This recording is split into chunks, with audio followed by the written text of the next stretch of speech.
6 most disappointing cars and SUVs as of 2023, according to buyers. Regrets come in different shapes and forms. But the thing is, it's more painful when that regret comes with an expensive value. Take this for example. Cars. Vehicles like sedans, SUVs, and trucks are accompanied by respective prices. Regardless of your spending capacity, your goal is to get a car that you won't regret spending a buck or dime on. To the misery of some, they got bad vehicles. They are so bad that these consumers will never recommend these wheels to anyone, including you. Hello everyone, this is Ted from CarlandTV. Take the back seat as in this episode, I am going to reveal some of the worst cars and SUVs today that have the lowest customer satisfaction. Buckle up, as this will be an intriguing ride. Before I start, I would like to ask you the favor of hitting the subscribe and notification bells. They help the channel a lot. Now buckle up, and let's get back to the video. Jeep Compass. Let's start with the Jeep Compass. The Jeep Compass came from the reputable Jeep brand, which is known for its off-road type vehicles, such as the Wrangler and Grand Cherokee.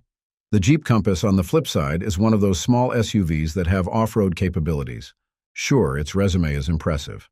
Eventually, consumers found several flaws in this car that made them lose interest to continue driving and maintaining it. Behind its aesthetic and sleek exterior, the Jeep Compass has significant downsides. First, its cabin is too small. Yes, this is a small SUV, but come on. There are a lot of small SUVs out there with generous legrooms, such as Kia Sportage and Hyundai Tucson. The seats in the Jeep Compass are too narrow, and overall, it's not comfortable to sit in this SUV for long hours.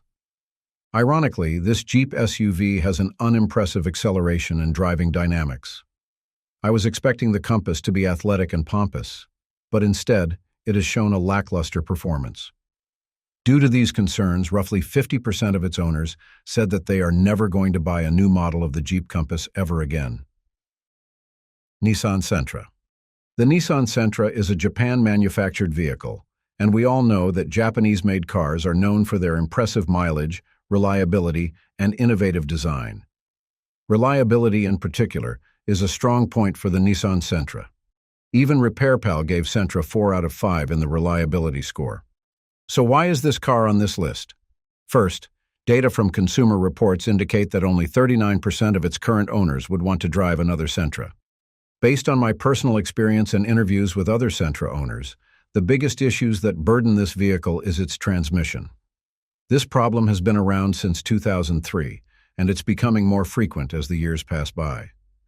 Many Sentra owners report occurrences of stalling, sputtering, and shaking. At the same time, it's also plagued by instances of not being able to drive except in reverse. All of these problems are apparently due to its faulty, continuously variable transmission. Another annoying problem you could encounter when driving a Sentra is its steering. It's just so heavy, especially when you are attempting to make a turn after a parked or halted position. Moreover, its interior is just average. Some even called it cheap. There's an obvious use of plastic parts, which isn't favorable to the taste of many. Right now, I'm really wondering why the brand new Nissan cars aren't as satisfactory anymore as those pre-2012 models anymore. Volkswagen Taos. This one is polarizing, so I am expecting that a lot of people would hate me for putting this one on this list. But before you start ranting, keep in mind that Consumer Reports put a low customer satisfaction rating for the Taos, especially its 2022 model year. Only 38% of its current owners want to own one. So even if a significant number of people said that the 2023 Taos gives a better impression, not many will be convinced. Now, let's talk about the faults that are found in this vehicle. Specifically, it has a lot to do with its engine and brake system. For its size and weight, I think that the engine is too small or feeble to power the Taos. If you have ever driven this SUV, you'll know what I'm talking about. It doesn't have an excellent pickup, and it becomes harder and slower to accelerate as you press forward. Its acceleration is pretty uneasy too. There have been cases of near misses as well, because of its unresponsive brakes. To be fair, there have been software updates that are supposed to fix the acceleration problem of the Volkswagen Taos. So if you haven't got this fix, I suggest that you get it now and see if there are any improvements. Chevrolet Trax. Chevrolet has earned its spot as one of the best car makers today. But believe it or not, it still has some kinks here and there that received some criticism. A good example is the Chevrolet Trax. On the surface, this SUV is an excellent companion for daily commutes. It's fast, efficient, and offers a high degree of utility. Similar to other vehicles here, I can say that this one has an excellent resume as well. However, it is still plagued with a number of questionable problems, such as its low-powered engines, unsatisfactory driving dynamics, and cramped cargo space. In the defense of some of its owners, the Trax is a small SUV. Still, it's not an excuse for it to be acquitted with all its flaws, as other small SUVs like the Honda CR-V or the Mazda CX-50 didn't have these issues. Fortunately, the Chevy has improved over the years. Still, consumers are already dubious about it, as nobody wants to throw money on something just to become guinea pigs. Right now, the worst Trax is the 2017 model year, as it got poor ratings from reputable analytics sites, such as the Kelley Blue Book, Edmunds, and J.D. Power. Toyota Mirai. I really can't believe that I put the Toyota Mirai on this list.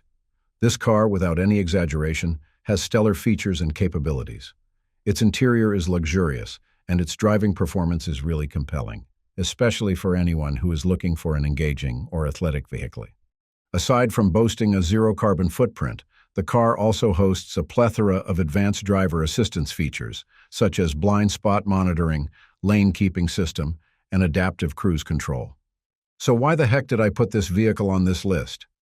Well, some people are actually regretting buying this car. To sum up the problem, it has to do with its technology being way too ahead of the competition. At first, this complaint seems not a complaint at all, but in the grand scheme, it's actually a problem.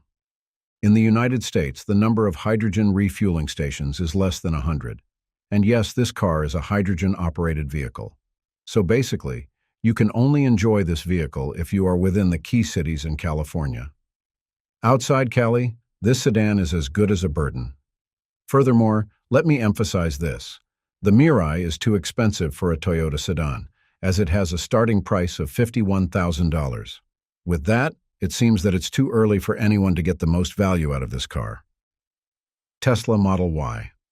This one hurts a lot. Tesla, as the leader of anything that is related to EVs, has a car that a lot of consumers label it bad. Specifically, I am talking about the 2023 Model Y. For the uninitiated, the Model Y is basically the Model 3, but in the form of an SUV. So they do have the same equipment, features, and schematics. Once you get the Model Y, you will eventually experience its responsiveness and speed. Furthermore, it offers a roomy interior that an SUV should have. So it's kind of painful that I have to include this SUV on this list. Similar to other vehicles here, the Model Y has some key problems that made its owners regret buying it. For an electric SUV that Tesla made, the Model Y has problematic in-car electronics. There have been reports of its faulty climate systems, and the fact it doesn't have Apple CarPlay or Android Auto compatibility really blows everyone's mind. But the issues don't stop there. You see, the NHTSA had pointed out some serious mechanical issues on the Model Y. Problems involving its suspension, brakes, and caliper bolts have prompted 9 recalls. So if you want an electric SUV without the headaches, I suggest that you buy the Mustang Mach-E or Genesis GV60 instead. They will give you the same luxury and convenience as the Model Y, minus the issues that plagued the latter. And that completes our list. Thanks for sticking to the end. If you enjoyed this video, please hit the like and share buttons. I know it's a chore, but it helps the channel a lot. Until next time, drive safely.